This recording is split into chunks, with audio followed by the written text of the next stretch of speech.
Tales from the wild. Stories from the heart. A journey into the mind and soul of fired-up business professionals where they share their vision for the future. And hear from a different non-profit organization every month as they create awareness of their goals and their needs. Dive into a world of untamed passion as we join our host, Shireen Buerta, for this month's episode of Friends from Wild Places. Awesome. Welcome back. I am Shireen, your virtual boutique bookkeeper and QuickBooks advisor.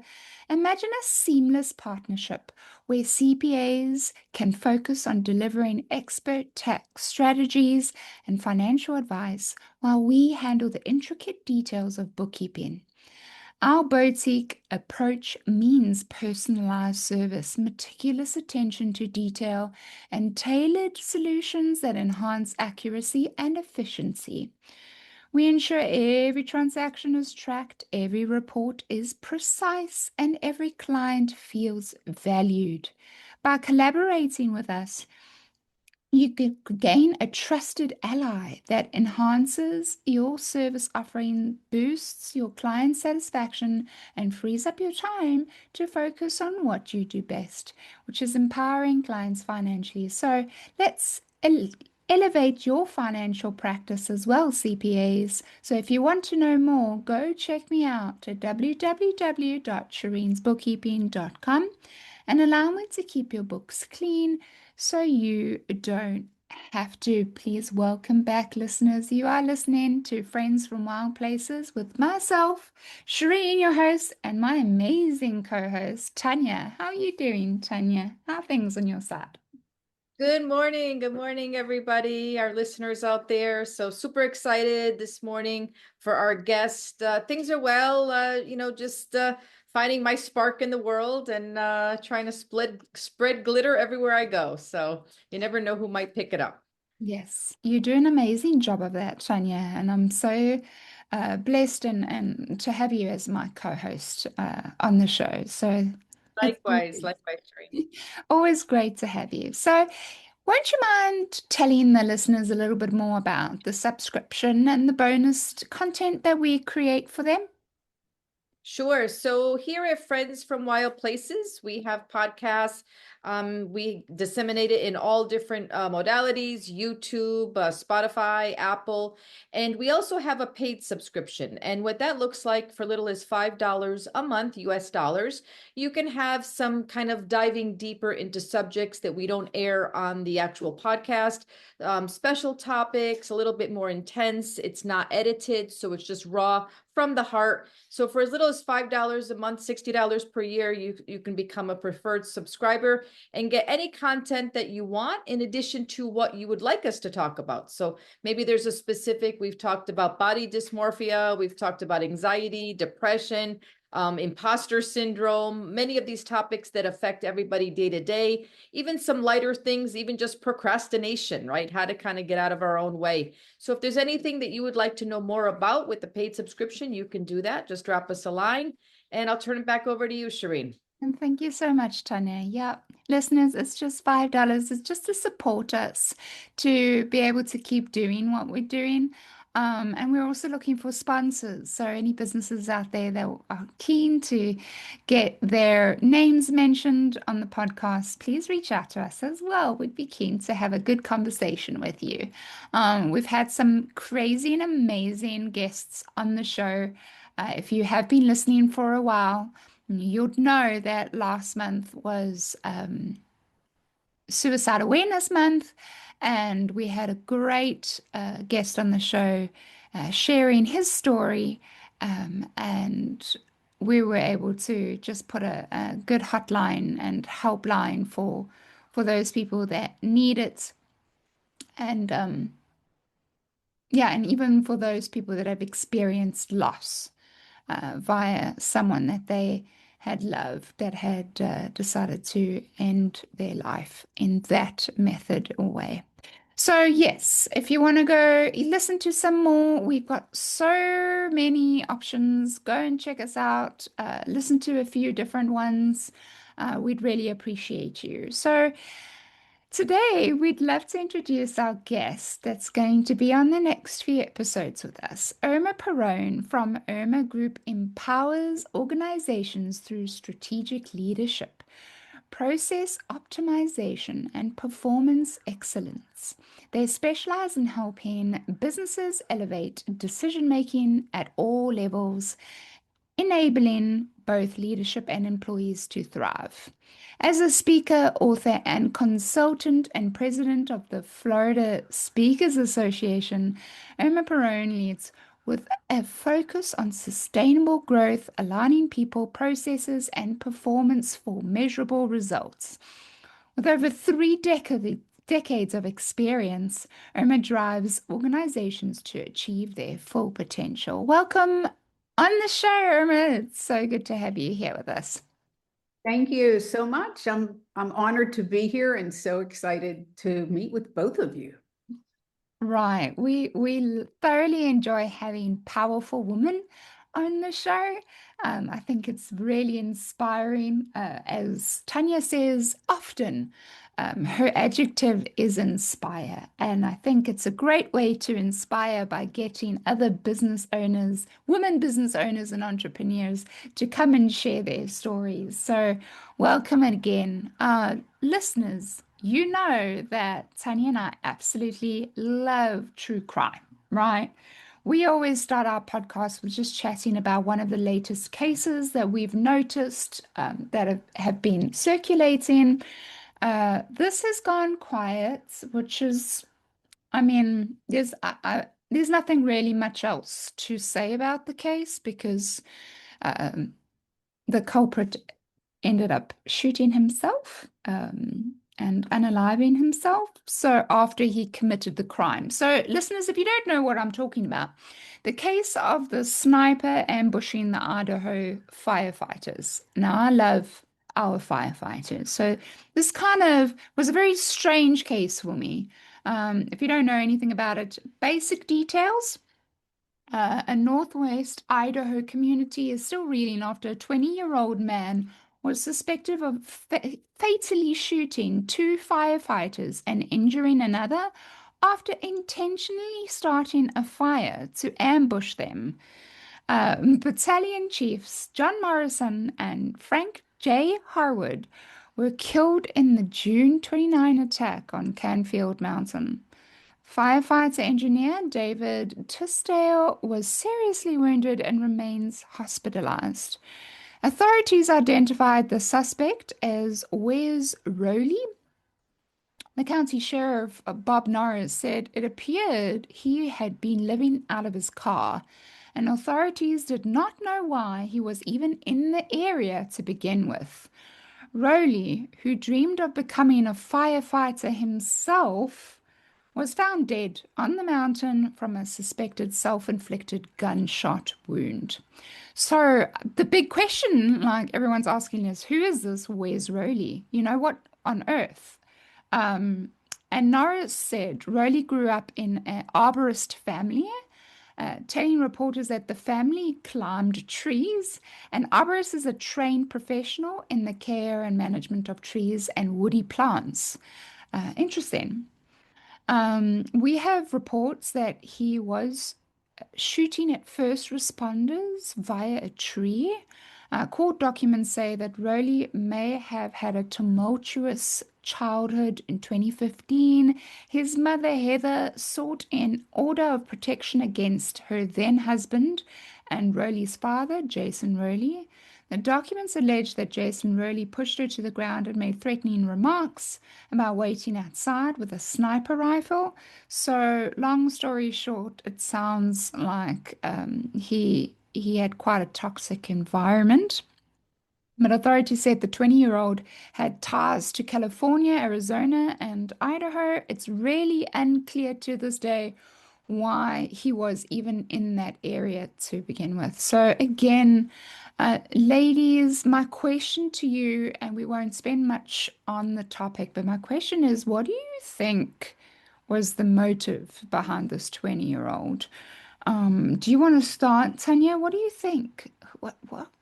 Honestly, Yeah, of course, just a shame, when it's like these senseless murders, senseless crimes in from my perspective. I think we have to go back to, I think there's just a lot of instability, mental illness. You just don't know if people are just acting out a fantasy or something from whatever, a dream, something that they saw, something that some person that they idolized that did something similar. So from me hearing this and watching this, that's my takeaway. It's just, again, I think the real crux is the mental instability. And, unfortunately, it happens. It happens, every time we're meeting, even for the podcast, Shireen. It's like there's always some, senseless crime. It's like, back in the day, it was like an eye for an eye, tooth for a tooth. But now it's like these senseless crimes. People don't even know each other and they're taking one's life. And it's not even a vendetta against a specific person. I'm not saying that that's the appropriate way to go about it either, but I'm just sharing back in the day, even from biblical times, it was that, where now it's just kind of, it's random. And, everything from, school shooters or mass shootings. It's just, at the end of the day, I'm gonna default to the mental illness aspect. uh-huh, good one. That's interesting. Irma, what do you think? So, I did a little research on this, and what I remember, I wish I could refresh my memory and just turn it on a little higher, but I remember that he was fascinated with firefighters, but there was no background that he was spoken to poorly by them or turned down or anything that would have made him hate the profession. Right. So, I agree with Tanya. I think something just wasn't clicking. Mental illness is just insidious. I mean, it's just who could figure it out? Certainly not me. Mm, But how sad that there wasn't. I usually say, there's a danger of a single story. You hear one piece of it and you make a decision. mm. But with this one, there has to be something else unless he just wasn't thinking. But why was he going toward that profession? So Wish strange. I could answer that. Yeah. Yeah, so Yeah. strange. And, the fact that he's always wanted to be a firefighter, but, the only two things I was thinking about is honestly, it can either be he has originally a big problem with law enforcement, Yeah. um, and maybe that's initiated it. Or the other thing is he actually has a personal issue with that specific fire department. Maybe there was someone in that group that he might have crossed paths with, or um, something like that. There's some kind of a personal vendetta towards one of the members, maybe. But I mean, this is all speculation, right, ladies? I mean, Right. there's nothing there won't be any answers because he unalived himself. So no one's gonna know. But what's left is the family of these two firemen that's left behind, and they won't ever have any answers as they continue living on their life, So, as Tanya says, it's so senseless. And I mean, the man himself, he's only 20 years old, so he had his entire life to live. So, I'm so sorry for the family, and I just, yeah, it's Yeah. so senseless. My grandson has joined a volunteer fire department, which scares the heck out of me. I'm proud of him, but yet, ugh. I mean, you don't even think about this happening, right? You think about them going into this fire, Right. but anything can happen no matter what profession you're in. So I'll At just any time. Yeah, at any time, Irma. Yeah. But anytime. congratulations. That's amazing on your grandson. That's amazing. Yeah, he's a wonderful kid. Love Mm. him to death. Yeah. Yeah, I've always admired firefighters and the training that they've go through. So that as a young girl, I was like, oh, I wouldn't mind being a firefighter. I don't think I'd be able to be one. As I grew up, they're quite um, I don't know, you'd have to go through the training that I actually watched on YouTube. The firefighting training is quite hectic. You have to be very, very fit to be able to do and qualify to be Yeah, I dated a fireman and I said, boy, you have, because they'd have, like 24 hours on and then, or 48 hours long. I forget, it was years ago. And he said, okay, come here. And I went there and he said, pick up this fire hose. Well, it didn't even have water in it and I couldn't pick it up. I said, all right, backing off. Not the job for me. Yeah. Wow. Yeah. Wow. insane. Right. So, listeners, that it's that time again. It's the quote of the day. We love this part of the show where we pick an inspiring quote to chat about. And Irma's actually shared one of hers that she said herself. So the quote today is one team on the same train moving in the same direction is a powerful force. So, Irma, won't you share with the listeners and with us what that quote means to you and why? Well, other people caught me saying that often, so somebody turned it into a quote. But when I work with organizations on their employees and helping them get everybody on the same team, right? It's all about that. If people aren't focused on the same thing and understand the big picture, then you have people running off in different directions. And from a big picture standpoint, how do you get them back in and pull them back in and make sure everybody understands and is committed and excited about going in the same direction? So I don't know, it just kind of formed. I love that. I love that. I love that. Thank you. Yeah. I mean, it's how do you, okay, I got to be, growing up, I went and did quite a lot of these leadership team building kinds of obstacle courses. And I remember when I was heading into matric, which is the last year of school, we went on a team building obstacle course like that. And the one day they made me team leader. And we had this mission to complete, and before we began, I had to give everyone the basic idea of what we were going to do in the direction that we were going to head towards, what we were going to do first, who was going to do what. And I can't imagine not having that powwow first, chatting to the team, letting everyone know what the intention was. And then when it was go time, everyone knew what was going on. Everyone knew what they were going to do, what the game plan was. And we headed down the beach to put, the little log life raft together. And if no one knew what they were doing and it was a go time, everyone would have run in all sorts of different directions. Some people were probably going for the same things, and it would have been maybe a squabble or an argument about who was trying to do what. So, yeah, it's so important to everyone be on the same train, everyone understand what direction they're going into, and have the same motivation and vision to where, we're going to end off. And what we're reaching for. So that's such a good quote, Irma, and I really appreciate you sharing that with us. So before we begin, I just want to pop in with a little bit of a Buzzsprout ad here. So, as you know, Friends from Wild Places is a place to share stories with other business owners and entrepreneurs and a safe space for them. Um, from all over the world, we feature nonprofits every month to try and make a difference or give a helpline to someone in need.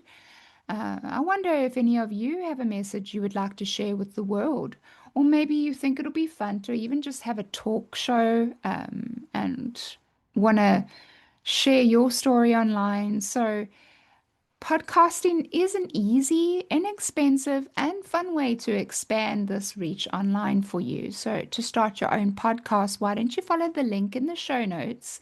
This does let Buzzsprout know that we sent you and it helps support the show. So, the team at Buzzsprout is passionate about helping you succeed.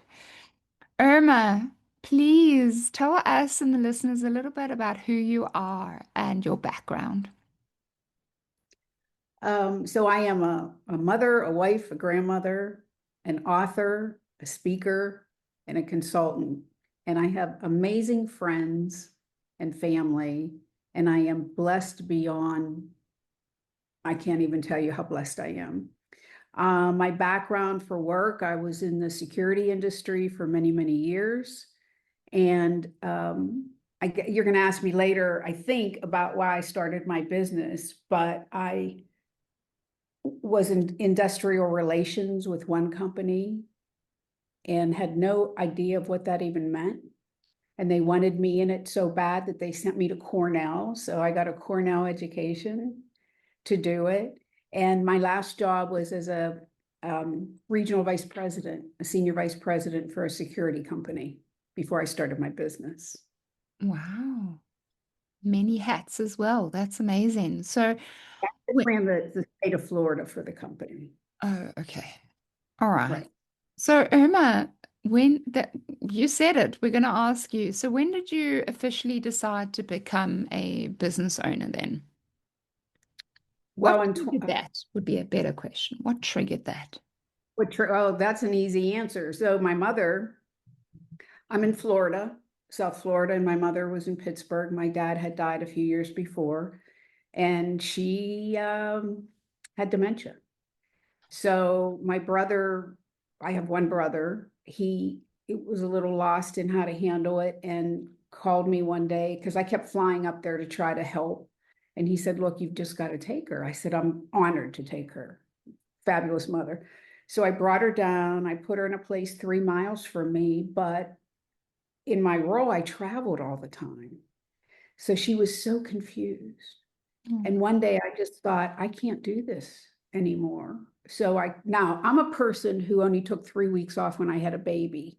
So not working is not in my DNA.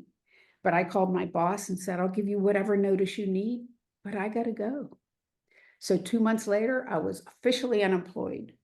And I spent, time with my mother, and I just couldn't not work. Couldn't not work. It's a double or triple negative. I don't know. And so I kept getting calls from my customers saying, where are you? What are you doing? So I decided to start a business doing the piece of the work. I always loved work, but the pieces I really loved, which was providing high value service and helping other companies really get their teams on track and provide high value service. So I started doing it, very part-time as I could. My mother got to a point where she couldn't even feed herself. So I would, feed her twice a day. And for 3 years, I was blessed to be able to spend time with my mother and work as I could on my schedule. And that was the start of my business. That is so, yeah. Well, Irma, since we're talking about your business, do you want to share a little bit more about the Parone Group? Especially Sure. about how you help other business owners like myself. Okay. So it depends on what, if I mainly work with employers, but I also work with individual singlepreneurs, really focus on what's most important to drive your business and how you're focusing like a laser on those important things. Because as a business owner, we have so many distractions. There are so many things we need to do, and we need to know how to get resources. And I do have different resources that have the skills that I don't have, which is many, that I could pull in. And then also I work on the people side of the business. So strategically, how are you aligning those people? How are you making sure that you bring in the right people, and then what you do with them? And problem solving. It's really helping people make the best decisions for the situation at hand. So how do I handle an employee that's not engaged? People say, I want happy employees. Well, a happy employee can be someone who's happy because you don't hold them accountable and they get paid, right? They don't do what you want them to do. They do what they want to do and you still pay them. How do you get them to really see that by taking care of the customer, the employees, and your bottom line is going to help elevate them? So really seeing the big picture. And that's really, you know, accountability, engagement, customer retention, employee retention, time management, really spending your time on what you need to do. Tune in next week for part 2 from Friends from Wild Places. You've been listening to Friends from Wild Places with Shireen Bueta. Be sure to subscribe to the podcast from the links to catch every episode and unleash your passion.